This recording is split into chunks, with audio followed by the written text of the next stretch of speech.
Бұл Монбельярд туғандар. Монбельярдты уғып тұрып бірақ қызығып атқан болсаңыздар, мына ушул Монбельярдтар.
Пай, туғандар.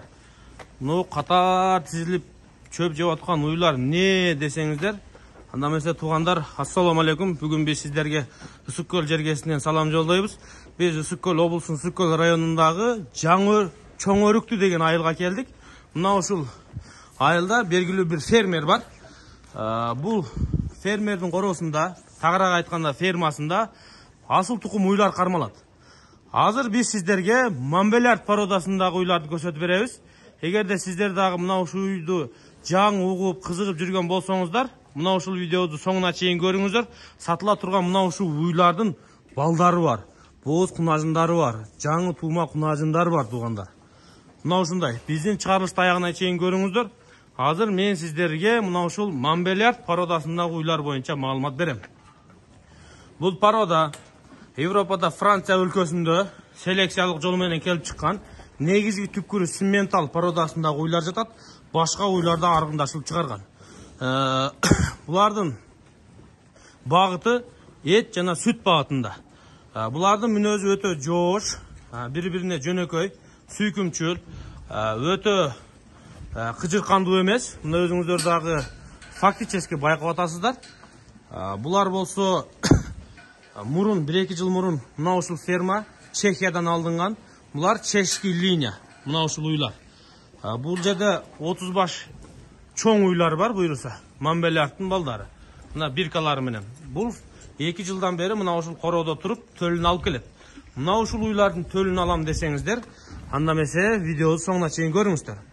Монбельярд породасындагы уйлар биринчи туутка чейин максимум 1 тоннага чейин живой чыгат.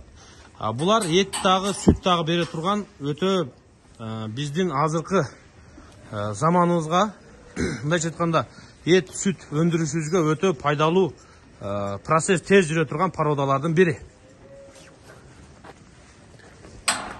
Анда эмесе мына ушул азыр сиздер көрүп турган уйлар, азыр булар өзүнчө бир подбор бөлүнгөн Монбельярд. Мына ушул жердеги турган, ушул бокста тургандар булар биринчи тууттар. Азыр музоолор жакка өтсөңүздөр, мына уйдун баласыны дагы, мына уйдун баласын дагы көрөсүздөр. Жок, башка породаны аралаштырыптыр деп күмөн санабаңыздар. Мына кудум киргенде мунун баласы бул турат. Азыр мына ушул уйлар азыр тирүү салмагы мыногу уйлар 700-800 кг чыгат дейт. Бир аз кичиректери бар, мыногу андан бир аз төмөн болушу дейт, бирок 1 тоннага жакын тирүү салмагы менен жүргөн мамбелярдтар дагы бар. Булардын дени сак, булардын жегенин көрүп атасыздар. Булардын жегени өтө жакшы, мындайча айтканда фермерлерге айттым го, эң азыркы түрдө эт сүт өндүрүшүндө процесс тез жүргүзө турган ыңгайлуу, сапаттуу уйлар. Биз ушуларды атайын сиздерге көрсөтөлү деп келдик. Көрсөтүүнүн мазмуну мына ушул уйлар боюнча тааныштыруу, андан кийин сатыла турган малдарын көрсөтүү. Мыногу уйлар сатылбайт. Сатыла турган уйлар өзүнчө бөлүнүп турат. Аларды биз чекеден көрсөтүп беребиз. Буйруса. Булардын эми сүтүнө келели. Сүт. Бул уйлар сүт бериши, мисалы үчүн мага мыногу уйду көрсөтүп берди чекедеги. Бир суткада 25 литрге чейин сүт берип атыптыр. Биринчи тууттары мына ушундай. Жок дегенде бир орточо 20-25 литрдей сүт берет экен суткасына.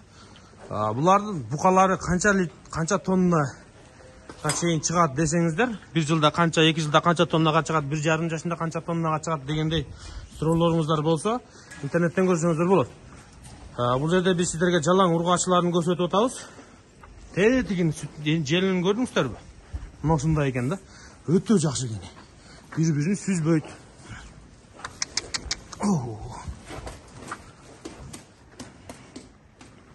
Эми сиздер туугандар мамбелярдтан сатылабы экен деп кызыгып сурап аткандар болсо, сатыла турчу биринчи туума кунажым бооз сатылат экен. Мындан сырткары ушул эле биринчи туумалардын боозлорунун ичинен 5 башы тууган, аны да барып көрсөтөбүз.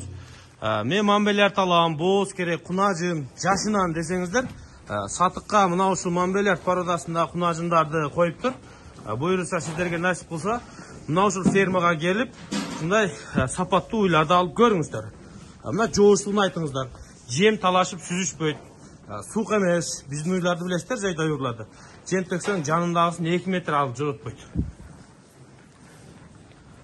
Мамбелярдтар.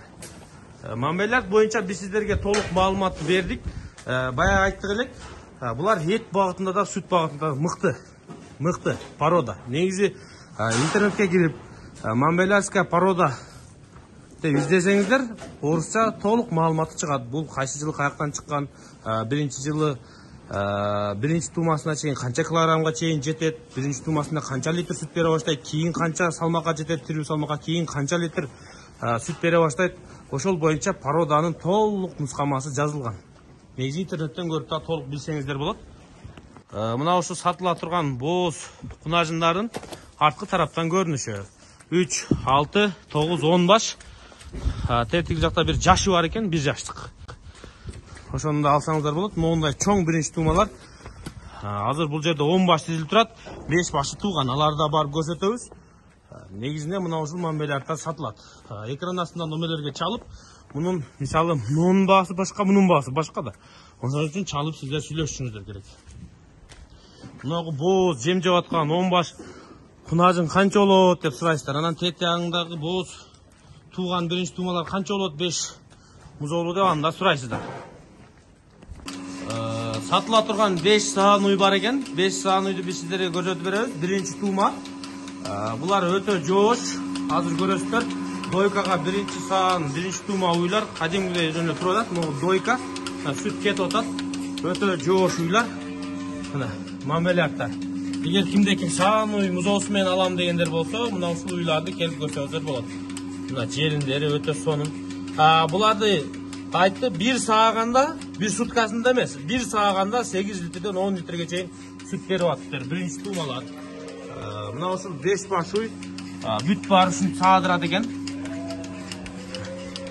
Мамбелярды билесиздер, өтө жоош, токтоо мүнөз, андан кийин эт багытында да өтө мыкты, көлөмү да чоң, анан сүттү дагы мыкты берет. Жирность көп да. Дойка турат, эч кандай бир кооптуулук жок, уйлардын бир шектиносу жок. Мына ушул өтө жоош уйлар көрүп турасыздар. Мына ушул 5 баш уйду кимде ким алам дей турган болсо, мына ушул көрсөтүп аткан. Ушундан ушул жагы экран астында номерлерге чалып, байланышып көрүңүздөр. Биринчи туумалар. Машалла. Көрүп атасыздар. Мамбелярдтын саанын алам дегендер болсо көрүңүздөр. Негизи базардан ал бул жактан көбүңүздөр көрбөйсүздөр буларды. Анткени булар сатылбайт. Кыргызстанга булар акыркы 1-2 жылда келе баштады, бирок только фермалар, ушундай кыйын фермерлер алып келип азыр көбөйтүп атат. Буюрса буларда көп баш экенин билдиңиздер, мына ушуларын сиздерге сатып атат. Алып, колдонуп, пайдаланыңыздар, сандан сапатка өтүңүздөр.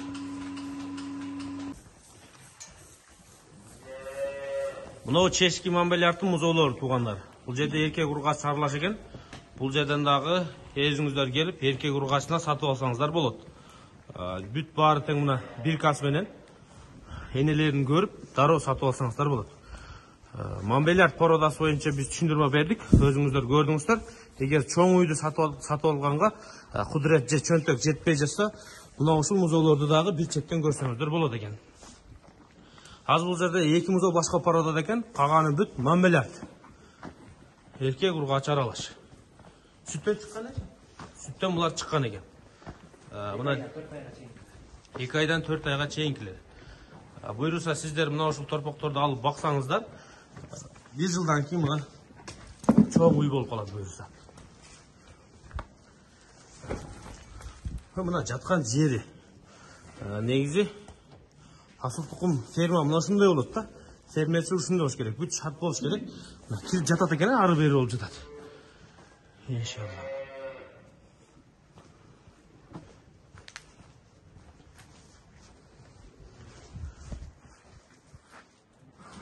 Кезекте туугандар, биз бүгүн сиздерге мына видеобуздун эң соңунда сатыла турган эт багытында, жалаң эт багытында дагы ургачы торпокторду көрсөтүп беребиз. Булар жаш, буюрса 1 жаш, 1 жаштыктар. Бул жерде ангус бар. Ангус менен шотландчы смесь бар. Могул жакта ангус менен герафорд смесь бар да. Шотландчы смесь экен могу. Ангус менен. Моголар болсо ангустар. Кимде ким эт багытындагы ургачыларды алып көбөйтүп, билесиздер, биздин Кыргызстанда мал боорду багуучулар мындай эт багытындагы таза ургачы малдарды издейт. Анткени алар чоң көлөмдөгү ат корм кылышат, мал боорду багышат. Жылда чет өлкөдөн мына ушундай букаларды алып келип багыш аларга көйгөй. Кээ бир жылы жол ачык болсо, кээ бир жылы ачык эмес. Мындайча айтканда потенциал бир жайында турбайт. Ошон үчүн алар ургачын көп санда көбөйтүшөт. Андан кийин туулган эркек торпоктон ат кормго багат. Бул чоң объемдо кылгандар мына ушул принципти кармайт. Өзүңүздөр да билесиздер. 200 баш, 300 баш, 1000 баш бука киргизгендерге, мисалы бир жылы Казакстандан Россиядан алып келсе, бир жылы чыгарбай коюшу мүмкүн, граница көйгөй болушу мүмкүн, ичи кечигиши мүмкүн, ат корм кечигиши мүмкүн. Ошондуктан мына ангус герафорд смесь, ангус шотландчы смесь кунажындарды алам десеңиздер, мына ушул катарынан тизилген ургачылар сатыкка коюлду. Булардын дагы баасыны ээсине чалып сурайсыздар, келишимдүү, ким 5 баш алат, ким 10 баш алат, ээси ошого жараша баа айтабыз деди.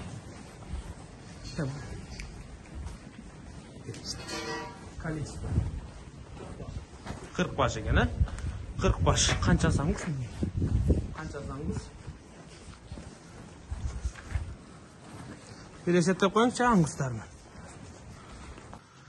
Бул арт тарабынан көрүнүшү, мынагы 40 баштын ичинен 30 башына жакын ангус, калганы мына герафорд ангус сместер экен. Жалаң ургачылар, ден соолугун өзүңүздөр көрүп турасыздар. Ет сүт багытында иштеген адамдардын өзүнүн багыты бар. Сүт багытында иштеген адамдардын өзүнүн багыты бар. Ет багытында иштеген адамдардын өзүнүн багыты бар. Тагыраак айтканда, мына ет менен иштегендерге өтө сонун мүмкүнчүлүк. Биз бүгүн мына ушул фермада болдук. Дарегин дагы бир рет кайталайбыз. Сүткөл облусу, Сүткөл району, Чоң Өрүктү айылындагы белгилүү бир фермадабыз. Ушул фермага келип, мамбелярд уйларыны, туугандарыны, бооздоруну жана музоолорун, андан сырткары мына ангус кунажындар менен ангус смесь эт багытындагы кунажындарды алсаңыздар болот экен. Буюрса видеону жыйынтыктайбыз. Өз оюңуздарды комментарийге калтырыңыздар.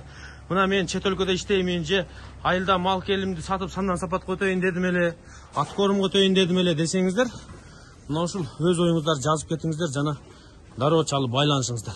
Эт багытында болсо дагы сандан сапатка. Өзүңүздөр билесиздер, Кыргызстанда Bizim çoğun объемда аткор мал боорду баккандар аңгус менен Герефордду өтө жакшы баалашат.